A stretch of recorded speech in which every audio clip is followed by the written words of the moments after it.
What up mga solid subscribers? So ngayon guys, manood po tayo ng mga updates, no? So ito guys, abangan nyo. Meron akong actually na-release ko na siya, no? Hindi pala na-release, so nagkaka siya ng video. Kumbaga meron yung SB19 quiz, no? And then yung pangalawa is yung para meron choices, no? Abangan nyo, na-release ko yung sa mga susunod na videos, no?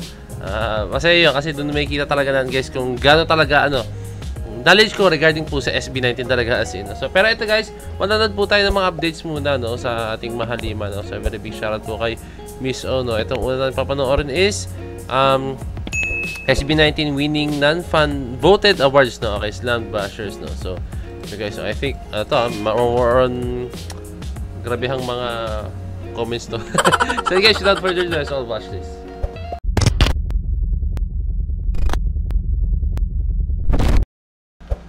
SB19 winning non-voted awards slammed bashers.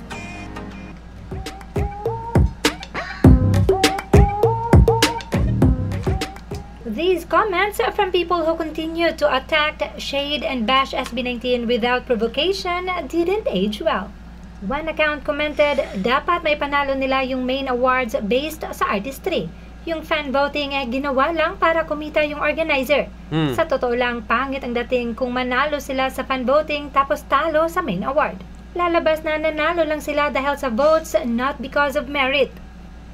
Another said, okay lang naman ang fan vote, parang pakonsuelo di bobo na yan sa mga artists na di kaya ma-reach yung top pero promising naman yung mga kanta. Bagay to sa mga nagsisimulang artists para ma-recognize naman sila at makilala.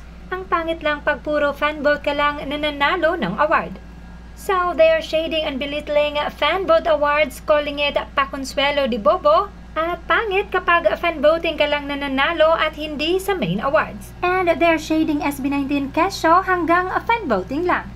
Now, SB19 has won 2 main awards plus Josh Collins Award as a solo artist are all panel voted and not fan voted awards. They won based on merit and artistry. But then their idol has won only fan voted awards. Their shades has really backfired big time. That is why wag na wag niyong maliitin ang mga fan voting dahil darating talagang araw na magkakandara pa kayo, maipanalo lang yan. So, ano kaya ang feeling namin na maliit nyo ang fan voting? Pero yan ang inuwi ng mga idols ninyo. At ano ang feeling na minaliit nyo ang SB19? Pero heto, nag-uwi ng mga panel-voted main awards. And also, imagine if 18 decided to participate in the voting, tiyak na marami ding iuuwi ng mga fan voting awards ang aming mahalima. But then, the fandom has already decided not to participate in any fan voting with money involved. So, lesson learned, huwag magsalita ng tapos para di masubo ang sariling suka. Okay, no. May comment ako dyan, guys, no. Oh, guys, alam niyo naman, no, I'm a very big fan din po ng Beanie, no. And syempre, may mga nakakasama rin po tayong mga blooms, no.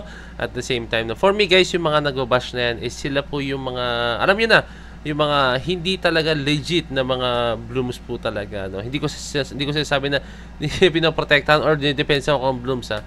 Pero I think yan yung mga, kasi guys, kahit anong fandom, tandaan nyo, kahit anong fandom po, guys, no. Pag halimbawa may pasaway dyan, pag halimbawa meron dyan yung grabe mambash sa kabilang fandom, maniwala kayo sa hindi, yan po yung mga fans po talaga na talagang alam mo yun na casual fans casual fans po sila, no, na hindi nila alam yung mga do's and don'ts pa, no. So balik tayo sa pinaka-topic. Sinabi ko lang yun, balik tayo sa pinaka-topic po nito, guys, no. So for me, SB19 deserves a place kahit saan po talaga, no. Their artistry, yung paggawa nila ng music, lahat po napaka-meaningful po talaga, no. Ilang beses ko sinasabi sa mga video ko, no, ang SB19 pag gumagawa sila ng kanta, hindi po yun to the point na alam mo yun, makagawa lang ng kanta, no? Gumagawa po talaga sila ng kanta to the point na talaga napaka-meaningful, makaka-relate yung mga tao. And alam niyo naman yung mga kanta nila is sobrang gaganda talaga as in, no? Napaka-meaningful. Tapos yung dating niya, guys, alam mo yun, pwede mo siyang sound tripin talaga, no? Bonus na lang po talaga yung napakaganda po talaga ng meaning po talaga. Ay, actually, ang pinagfocusan talaga ng SB19 is yung meaning, yung makapahatid sila ng magandang meaning, no?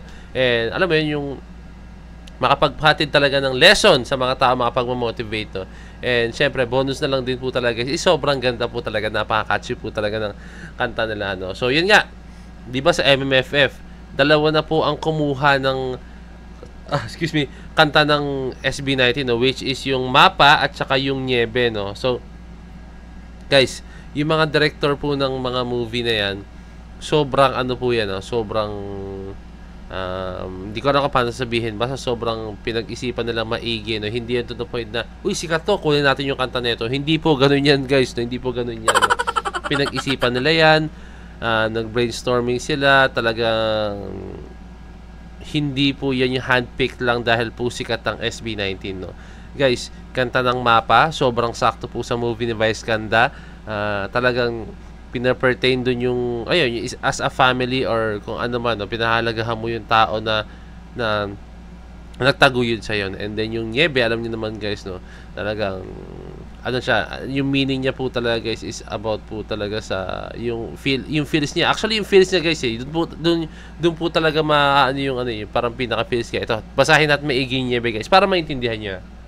Ayan po guys, ayan po, makikita nyo yung lyrics ng Niebe, no? So kung babasahin nyo maigi guys, is yung pinaka meaning niya po talaga is about someone na you're longing for someone po talaga na sobrang importante sa iyo, no? Parang gusto mong gawin lahat para mapalapit ulit yon or manumbalik. Actually, para sa akin hindi ko talaga alam kung anong pinaka meaning nito to the point na ano ba to bro, kanta pa to para sa isang loved ones or sa family. Actually, kahit saan siya ron pwede sa loved ones like girlfriend or boyfriend, asawa, o pwede rin siya sa kaibigan mo, pwede rin po siya sa mga taong sobrang malapit sa iyo, no? 'Di ba? Ito 'di ba nakalagay dito, no? Di ko na alam kung anong gagawin pa, ako'y kontento na basta alam kung tayo humihinga pa. So, hindi ko na alam ang gagawin ko, no? So, sobrang layo mo sa akin, no? Pero importante sa akin is pareho tayong buhay pa, humihinga pa, okay na ako doon, no? So, sa dami ng hindi ko na alam kung paano pa ba ako magiging masaya. Yan, tayo'y magkalayo, panalangin ko'y kayo, takot ay magdalaho, ito ang aking pangako, ako ay nandito. 'Di ba? Yung pinaka thought niya talaga guys is about someone na malayo sa kanya, no? Pero pilit niya po talagang hindi kina-cut off yung communication, hindi niya talaga hinahayaan na mawala yung communication between sa sa dalawang partido talaga. 'Di ba saying guys, marami po 'yan, marami pong meaning 'yan, depende lang po kung paano mo siya i-absorb, kung paano mo siya i-relate, no? So, marami siyang pwedeng pasukan na na thought as in, no? So ganyan kagaling po ang ating mahalima, no? Alam niyo yung double meaning, no? Ganyan kagaling ang ating mahalima, no? Like kunyari pwede yung ano ba, ito Niebe, pwede sa loved ones, pwede sa asawa or kung sino man sa family, di ba? And then yung Mapa, pwede rin siya sa nanay, sa tatay or kung sino man, no? Pwede mo siyang i-relate kahit kanino, no? So ganyan po ang ating mahalima, sobrang mautak, sobrang galing paggawa ng lyrics, sobrang galing talaga sa lahat ng bagay, especially or specifically dun po talaga sa craft nila or sa passion nila, which is ito po sa pagbuo ng kanta and sa paggawa ng mga OPM music, no? So yun, ganyan kagaling po ating mahalima. Kaya dyan sa mga bashers out there, please mag-isip-isip po kayo, wala pong sense yung mga pinagagawa nyo talaga as in kung mamubash kayo, no? Kasi the more na mabash kayo sa SB19 is, the more po talaga is mas aangat sila kasi mas magpo-fuel pa po sila, no? Kaya kung ako sa inyo, mga bashers, tumahimik na lang po talaga kayo.